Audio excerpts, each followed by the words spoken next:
ইরানের সবচেয়ে ক্ষমতাধর নেতা আয়াতুল্লাহ আলী খামেনিকে বোমা হামলা করে হত্যা করেছে যুক্তরাষ্ট্র ও ইসরায়েল। তার মৃত্যুর পর একদিকে যেমন প্রতিশোধের আগুনে ফুঁসছে ইরানের শক্তিশালী সামরিক বাহিনী, অন্যদিকে পুরো দেশে দেখা দিয়েছে এক বিশাল আতঙ্ক।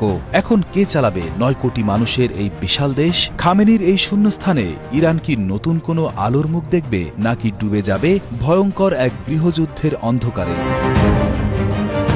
খামেনির এমন মৃত্যু মেনে নিতে পারছে না ইরানের ক্ষমতাধর সামরিক বাহিনী আইআরজিসি। তারা গভীর শোক জানিয়ে কড়া হুঁশিয়ারি দিয়েছে। সেই সঙ্গে খামেনির মৃত্যুর প্রতিশোধ নেওয়ার অঙ্গীকারও করেছে সংগঠনটি।